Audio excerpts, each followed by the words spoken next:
बिस्मिल्लाहिर्रहमानिर्रहीम। इस्टोरिया टीवी की जानिब से गाज़ी मोहम्मद अब्दुल्ला आपको अस्सलामु अलैकुम कहता है।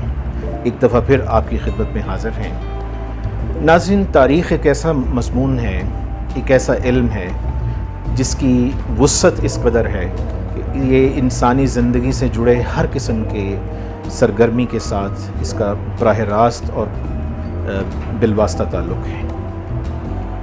इसी पस मंज़र में आज हम एक ख़ुसूसी प्रोग्राम लेकर आपकी खिदमत में हाज़िर हुए हैं और वो है खेलों से मुताल्लिक़। और उम्मीद है कि आपको हमारा ये प्रोग्राम पसंद आएगा। उससे पहले अगर आप मुनासिब समझें तो इस्टोरिया टीवी को सब्सक्राइब करें, इसको लाइक करें और इसको अपने दोस्त अहबाब और फैमिली में शेयर भी कीजिए।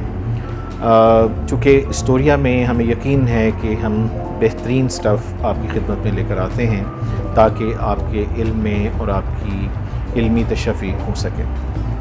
नाज़रीन, खेल का इंसानी ज़िंदगी के साथ बड़ा गहरा ताल्लुक़ है। कदीम यूनान हो, हत्ता कि सुमेरी तहज़ीब से लेके आज की जदीद दुनिया 2021 में भी खेलों ने मुसलसल तरक्की की है, मुसलसल इंसानी तहज़ीब में एक बड़ा कलीदी किरदार अदा किया है।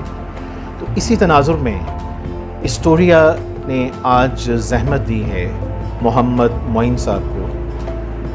हम उन्हें इस्टोरिया के प्लेटफॉर्म पे खुशामदीद कहते हैं। मोहम्मद मोइन साहब एक बड़े कोहना मश्क सहाफ़ी हैं। साल हर साल उन्होंने सहाफ़त की दुनिया के तल्ख़ व शीरीं तजर्बात सहे हैं, देखे हैं। बहुत सारे लोगों से मुलाकातें की हैं, इन्होंने इंटरव्यूज़ किए हैं। ये वक्त न्यूज़ टेलीविज़न के साथ भी वाबस्ता रहे, रोज़नामा नवाए वक्त से आजकल वाबस्ता हैं और रोज़नामा नवाए वक्त का जो सिटी डेस्क है उसके ये इंचार्ज भी हैं। इससे पहले ये कम-ओ-बेश जहाँ तक मुझे मालूम है ये इनका कोई 20 से 25 साल का तजर्बा है सहाफ़त के मैदान में और ख़ास तौर पर रिपोर्टिंग और एनालिसिस में इनका एक बड़ा तजर्बा है। और इस सिलसिले में एक और अहम बात ये है कि ये स्पोर्ट्स के हवाले से बहुत ज़ाती तौर पे भी दिलचस्पी रखते हैं। ख़ास तौर पे क्रिकेट के ये ख़ुद भी बड़े मंझे हुए खिलाड़ी हैं और स्पोर्ट्स न्यूज़ में, एनालिसिस में इनका एक ख़ास अंदाज़ है। इसी तनाज़ुर में हमने आज उन्हें ज़हमत दी है। मोइन साहब, अस्सलाम वालेकुम। वालेकुम अस्सलाम। तो नाज़रीन, बग़ैर किसी वक्फ़े के और हायल हुए बग़ैर मैं मोइन साहब से आज एक गैर रस्मी सी गुफ्तगू करूँगा और अपने नाज़रीन के लिए मैं ये इनसे जानना चाहूँगा कि मोइन साहब, इंसानी ज़िंदगी में खेलों की क्या अहमियत है? ख़ास तौर पे हम देख रहे हैं कि आज का जो नौजवान तबका है वो ज़्यादातर स्क्रीन ज़दा हो गया है और उसकी ज़िंदगी का ज़्यादातर हिस्सा जो है वो स्क्रीन तक महदूद हो गया है। तो इस तनाज़ुर में ज़रा हमारी नौजवान नस्ल के लिए ज़रा आप बताइए कि खेल की क्या अहमियत है, जिस्मानी मुशक्क़त और सरगर्मी की क्या अहमियत है? बिस्मिल्लाहिर्रहमानिर्रहीम। सबसे पहले तो इस्टोरिया चैनल का शुक्रिया कि मुझे प्रोग्राम में दावत दी और ख़ास तौर पर खेलों के हवाले से इतना ही कहूँगा कि खेलें उस वक्त ही शुरू हो गई थी जब फ़न हर्ब शुरू हुए थे। तलवार ज़नी की बात ले लें या कुश्ती की बात ले लें तो ये उसी वक्त ही खेलने शुरू हो गई थी। तलवार ज़नी की बात करें तो फ़ौजियों का आपस में सीखना, एक दूसरे से मशक़ें करना, वो ऐसे मशक़ें हुई कि वो खेलें बन गई और वो खेलों का हिस्सा बन गया। उसी तरह मैदान जंग में जब लड़ाइयाँ होती थी और एक दूसरे से, आजकल के जदीद दौर में तो असला इतना आ गया कि वो उसका इस्तेमाल होता है, तो उस दौर में ये आपस में दस्तो गिरबां हुआ करते थे। तो वो उसी शक्ल में कुश्ती से कबड्डी के खेल सामने आए और इस तरह ये खेलों की हिस्ट्री आगे बढ़ती गई और जैसे जैसे ये तारीख़ आगे बढ़ती गई और मुख्तलिफ़ खेलें जो वो मैदान में आती गई। ठीक है। और उसमें हर दौर में किसी न किसी खेल ने अपने मैदान में अपनी वो बर्तरी जो है वो उसको सरफराज किया।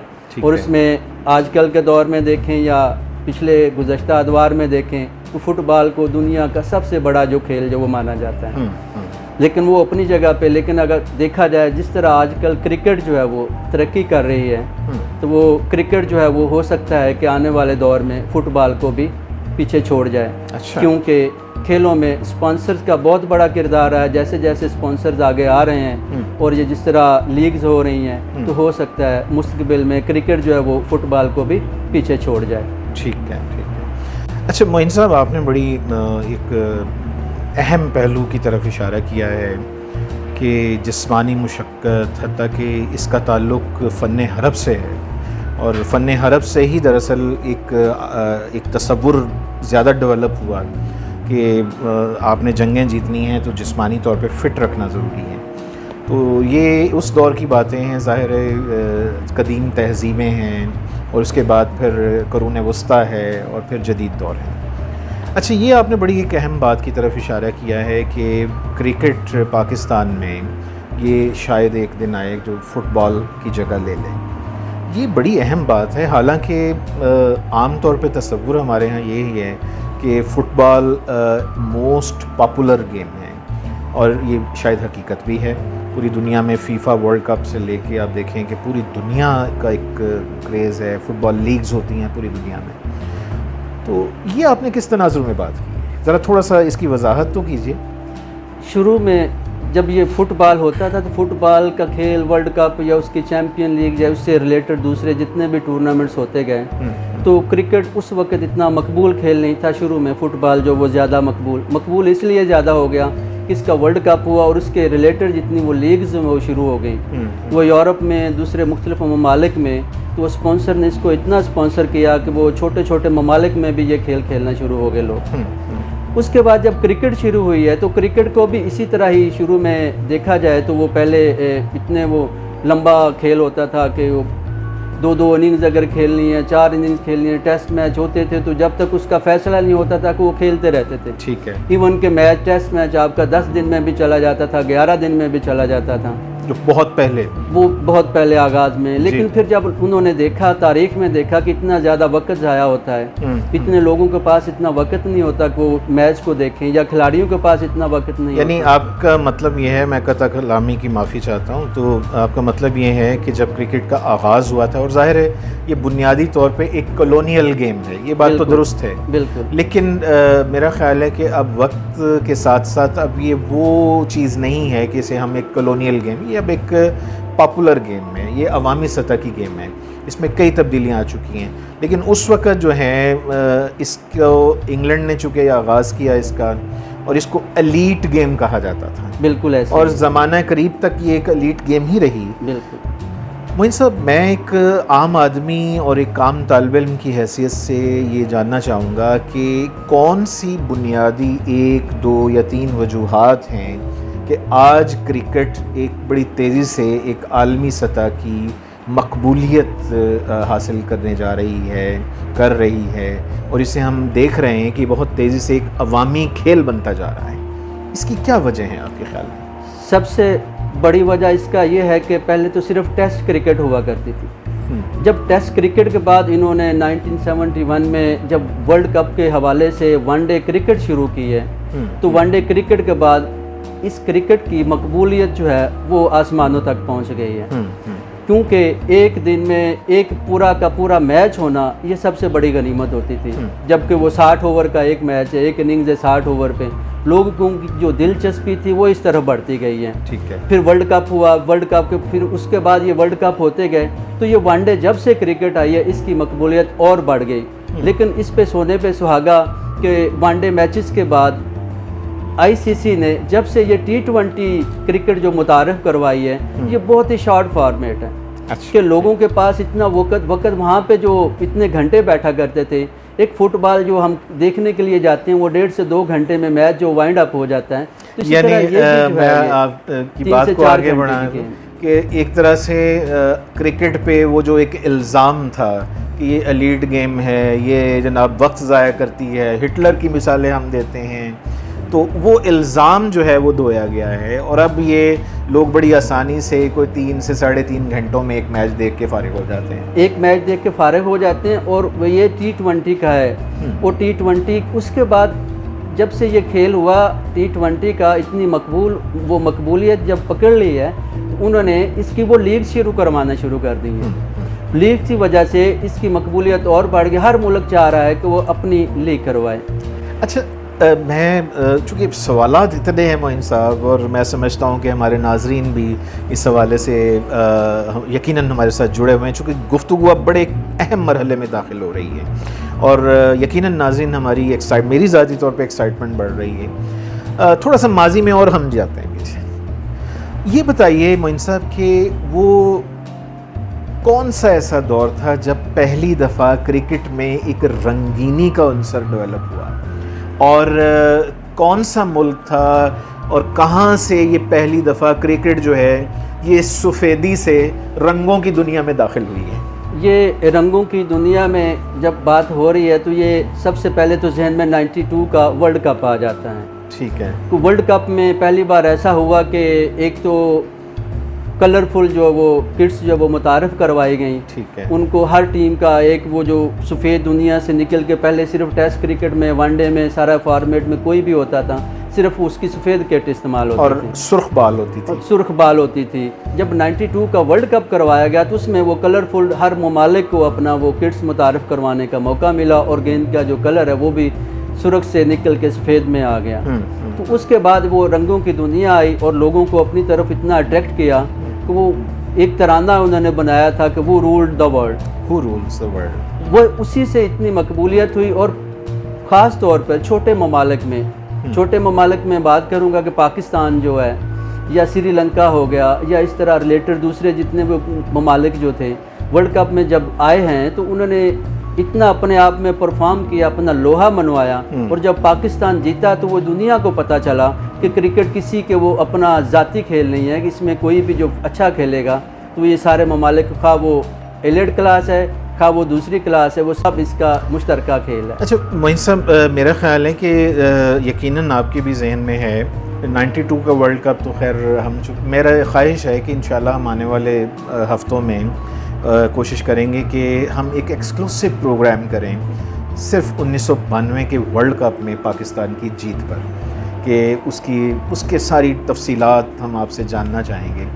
लेकिन अभी मेरे जहन में एक और बात आ रही है कि जहाँ तक मुझे याद पड़ता है कि 92 का वर्ल्ड कप नो डाउट एक इस लिहाज से एक संगे मील कहा जा सकता है, लेकिन मेरा ख्याल है कि इससे भी पहले ऑस्ट्रेलिया में पहली दफ़ा कैरी पैकर ने जो क्रिकेट लोकल लेवल पे जो शुरू की थी उसमें उन्होंने ये इस तरह की इनोवेशंस की, रंगीन कपड़े पहनाए, यूनिफॉर्म्स नहीं आई, और ये 80 की दहाई की बातें मैं कर रहा हूँ। और आपको याद होगा कि उस पहली दफ़ा क्रिकेट में ये सुना गया कि खिलाड़ियों को स्पॉन्सर्स मिलना शुरू हुए।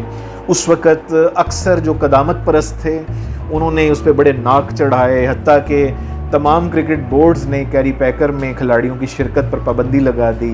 इवन हमारे आज के जो प्राइम मिनिस्टर हैं इमरान खान, ये भी कैरी पैकर की उस सीरीज़ में गए थे, और बहुत से पाकिस्तानी क्रिकेटर्स। फिर हमारे क्रिकेट बोर्ड को इनके दरमियान एक चपकलश भी चलती रही, वो एक अलग किस्सा है। लेकिन मेरा ख्याल है कि ये जो रंगीनियाँ जो शुरू हुई हैं इसमें 92 के वर्ल्ड कप को तो यकीनन एक संगे मील की हैसियत हासिल है। लेकिन उससे पहले नाज़रीन, वो जो कैरी पैकर का जो आगाज़ हुआ था ऑस्ट्रेलियन क्रिकेट लीग की शक्ल में दूसरे कह लीजिए, फिर बेंसन एंड हेजेस सीरीज़ जो शुरू हुई वनडे में, एक्चुअली ये वनडे से शुरू हुआ था, फिर वनडे से आहिस्ता आहिस्ता फिर T20 में दाखिल हुआ। तो नाज़रीन, ये क्रिकेट की वो बड़ी दिलचस्प दास्तान है जो आज हम इस्टोरिया के प्लेटफॉर्म से शेयर कर रहे हैं। ना मोइन साहब, ज़रा थोड़ी सी गुफ्तगू आगे बढ़ाते हैं। तो कैरी पैकर से 92 का वर्ल्ड कप, और दरमियान में एक थोड़ा सा पाकिस्तान के हवाले से देखा जाए तो छोटा सा झटका है, वो जब एक वर्ल्ड कप हुआ जिसमें इंडिया जीत गया था कपिल देव की क़यादत में, इंडिया ने पहली दफ़ा वर्ल्ड कप जीता था। तो क्या वो भी रंगीन यूनिफॉर्म्स में था या नहीं था?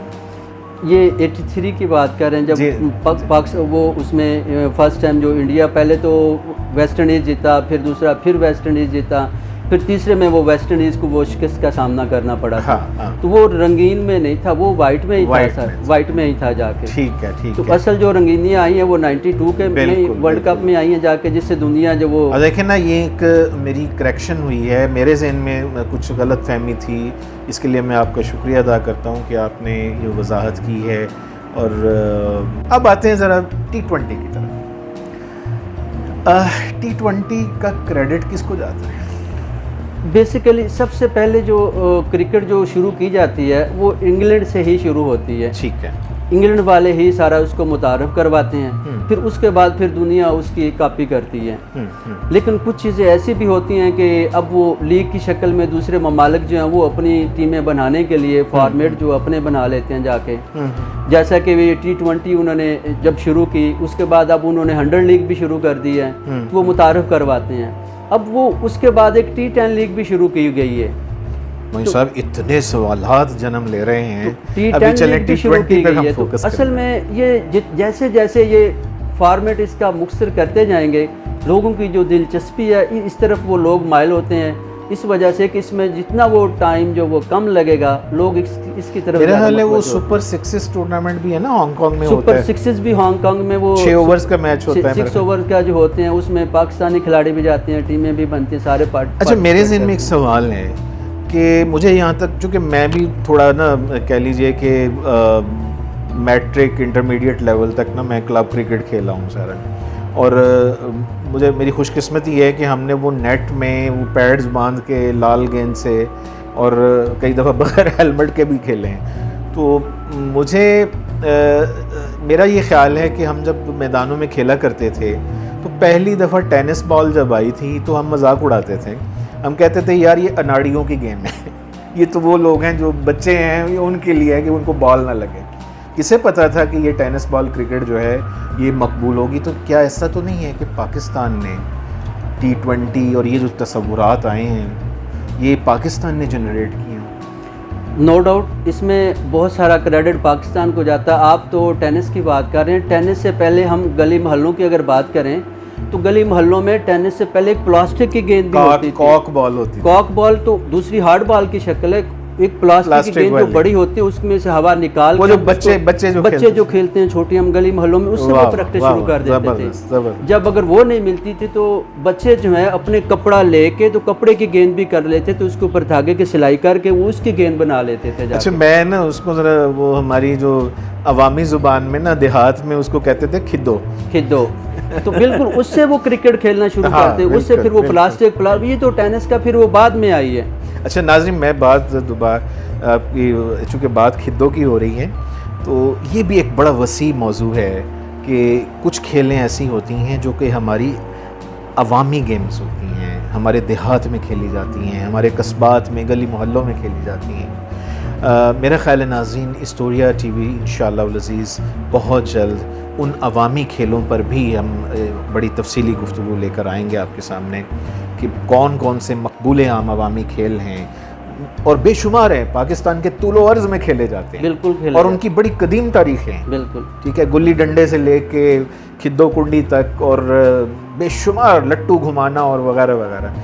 चले मोइन साहब ज़रा T20 पर ज़रा दोबारा आएँ और पाकिस्तान का जो किरदार है मैं ज़रा इस पे जानना चाहता हूँ। T20 पाकिस्तान में इतना वो पहले इतना मकबूल नहीं था, लेकिन जब से वर्ल्ड कप का आगाज़ हुआ है और वर्ल्ड कप में पाकिस्तान ने बड़ी अच्छी परफॉर्मेंस दी है, ख़ास तौर पे वो पहला फाइनल जो पाकिस्तान जीते वो मिसबा ने एक वो गलत शॉट की वजह से हम गलत नहीं। अच्छा, हालांकि वो उस शॉट का वो परफेक्शन उसकी थी, बिल्कुल थी और पहली दफ़ा वो आउट हुआ उस पे। वो माहिरीन वो कहते हैं कि गलत, लेकिन मैं कहता हूँ कि वो गलत नहीं है, उन्होंने अपनी तरफ से बिल्कुल, अगर वही स्कूप उसके पीछे से ऊपर से गुजर जाता और बाउंड्री हो जाती तो हम चैंपियन भी बन जाते। बिल्कुल, लेकिन किस्मत ने साथ दिया, अगला वर्ल्ड कप वो पाकिस्तान ने जीता यूनुस खान की क़यादत में, और पाकिस्तान में इस तरह जैसे वो वर्ल्ड कप 92 का हमने जीता था और पाकिस्तान में इतना वो ज़्यादा क्रिकेट मकबूल हो गई, जब से हमने वो वर्ल्ड कप जीता तो पाकिस्तान में T20 की जो गेम है वो ज़्यादा मकबूल हो गई।